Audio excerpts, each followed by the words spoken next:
Assalamualaikum warahmatullahi wabarakatuh. Waalaikumsalam warahmatullahi wabarakatuh. Perkenalkan kami dari kelompok 1 dengan seksi mata kuliah administrasi 0060. Pada kali ini kami akan mendiskusikan studi kasus untuk pertemuan kedua yang sudah dijelaskan oleh Ibu.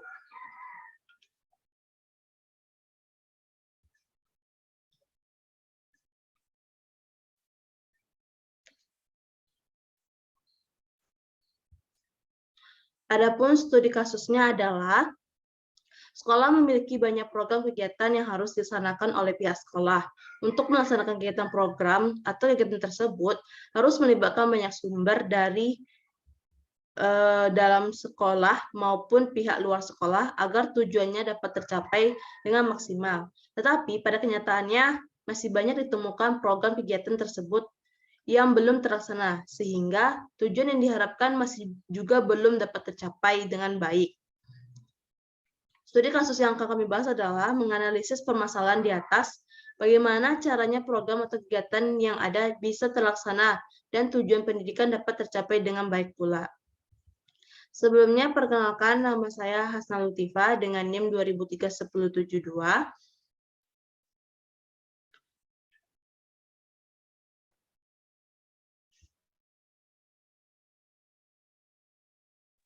Pada kesempatan kali ini, saya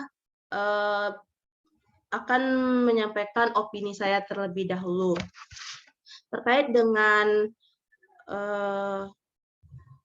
permasalahan program kegiatan yang belum terlaksana itu, dapat kita telaah dulu bagaimana dengan sistem dari manajemen dan administrasi di sekolah tersebut. Sebagaimana kita akan mempelajari administrasi dan manajemen pendidikan.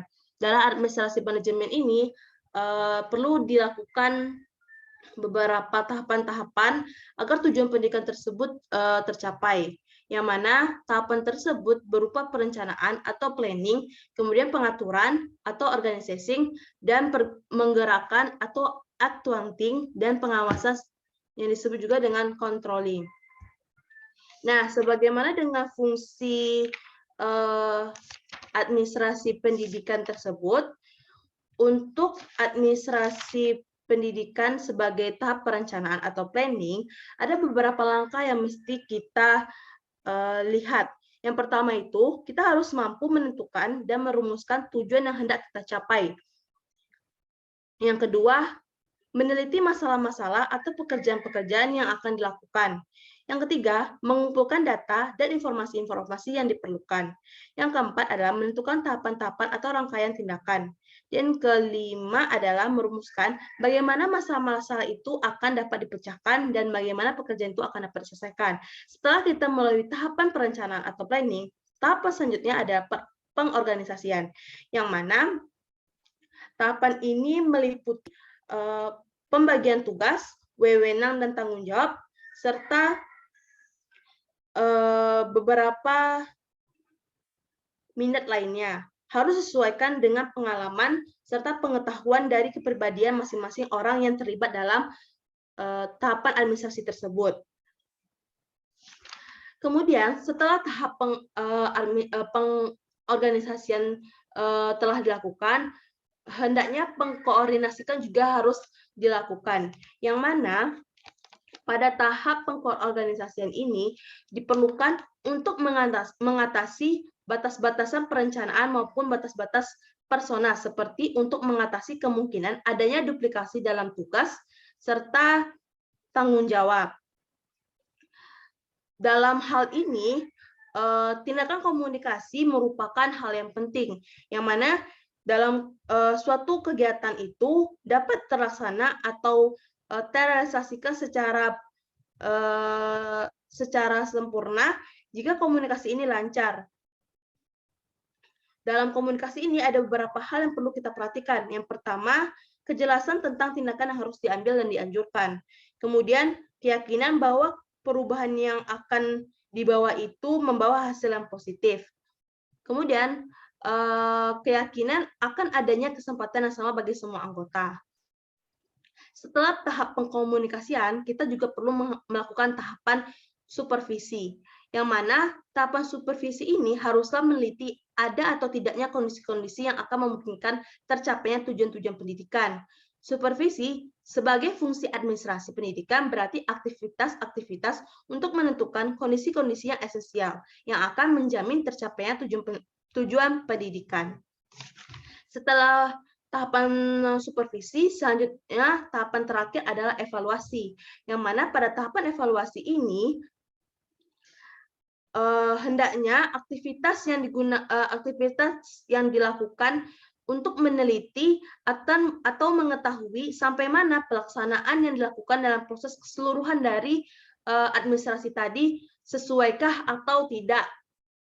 Jika seandainya tidak sesuai, maka perlu adanya evaluasi. Sehingga di kemudian hari, apabila terjadi kesalahan lagi, dapat kita ketahui setelah kita mengetahui evaluasi. Nah, jika sudah dilakukan tahapan-tahapan tadi, maka beberapa kegiatan atau program-program dari sekolah itu pasti berjalan sesuai sebagaimana mestinya. Begitulah pendapat dari saya.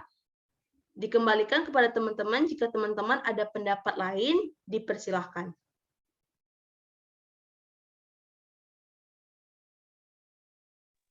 Mungkin kepada Naya, jika ada opini lain.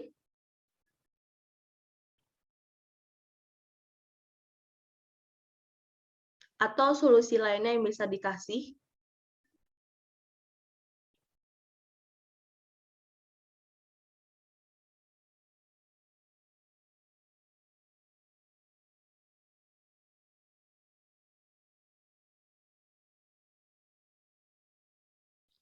Fitrah, bagaimana? Iya, izin berpendapat, nah. Ya, silakan. Baik, perkenalkan nama saya Fitra Salma dengan NIM 20 2003 1010.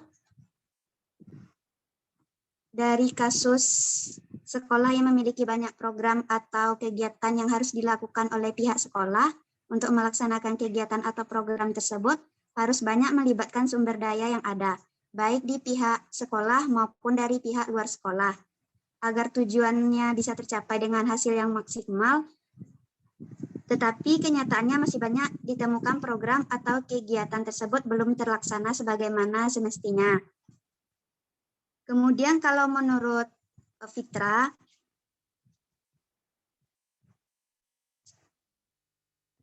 cara untuk mengatasinya yaitu baik dari pihak sekolah maupun dari pihak luar sekolah harus melakukan planning atau perencanaan, kemudian organizing atau pengorganisasian, kemudian fungsi penggerakan atau actuation, dan controlling atau pengawasan. Kemudian pihak sekolah maupun pihak luar sekolah harus memerhatikan tujuannya, mulai dari tujuan jangka pendek, jangka menengah, dan tujuan jangka panjang. Kemudian untuk sekolah, untuk cara mengatasinya dari sekolah itu sendiri,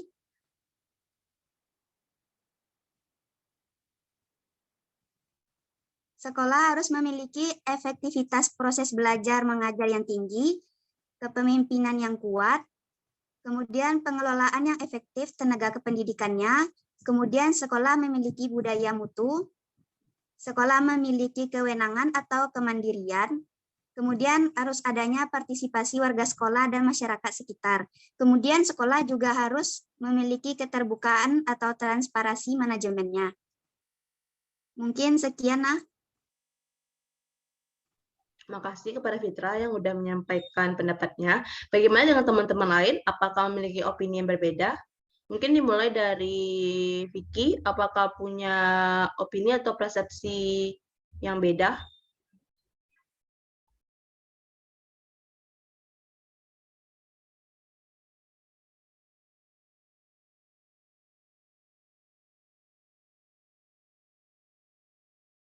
nggak ada kayaknya, Hasna. Baiklah, terima kasih.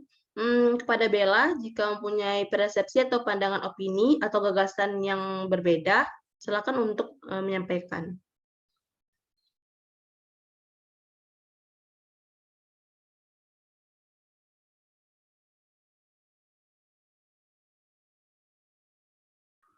Nggak ada, Asna. Baiklah, kalau tidak ada, lanjut kepada Naya. Mungkin Naya punya gagasan atau persepsi yang beda. Ya, izin bicara, Nah. Iya, silakan. Baik, sebelumnya perkenalkan nama saya Nurfita Ayu Inaya dengan NIM 2031023, di mana saya hanya sedikit menambahkan ya, saya setuju dengan pendapat Ana dan juga Vita tadi bahwasanya studi kasusnya yaitu bagaimana caranya agar program atau kegiatan yang ada dapat terlaksana dengan baik dan tujuan pendidikan dapat berjalan dengan baik pula.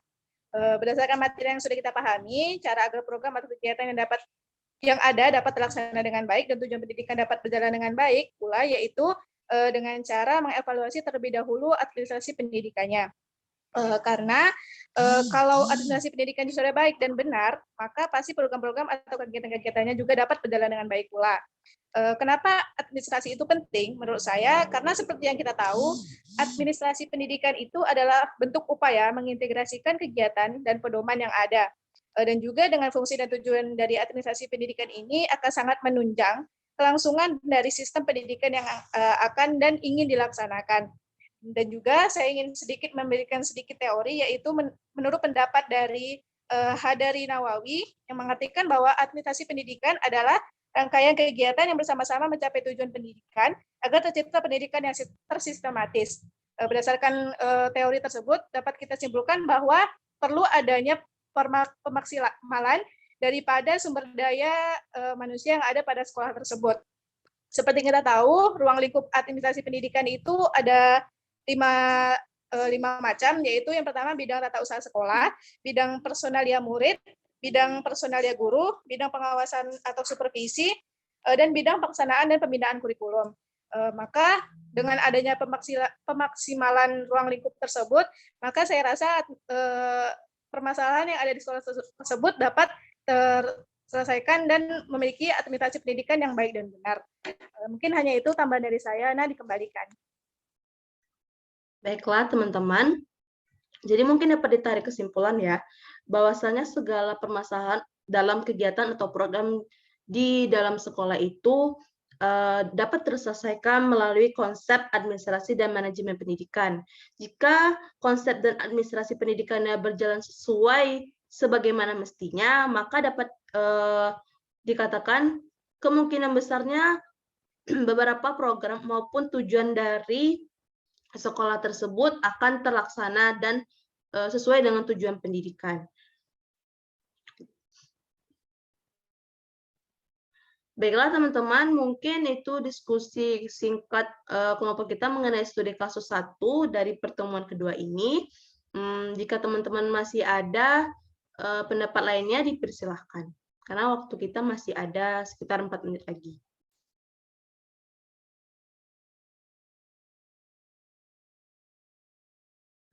Mungkin Vicky mau nambahin? Sama Bella ada yang mau nambahin?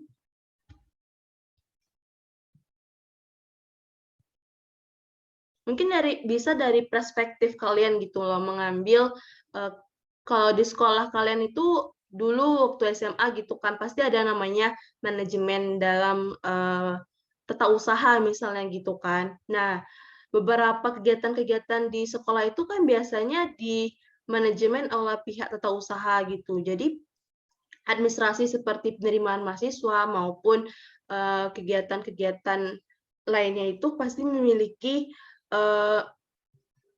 sistem administrasinya tersendiri. Jadi kalian mungkin bisa kasih perspektif dari sudut pandang pribadi.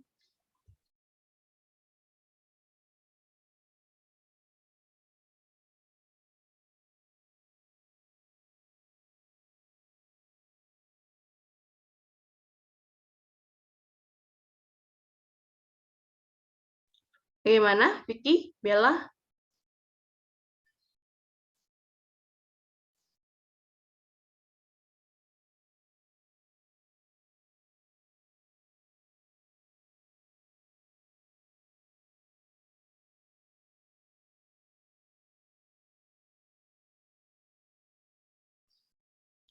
Jika tidak ingin menambahkan, silahkan untuk berbicara karena waktu kita udah mau habis nih.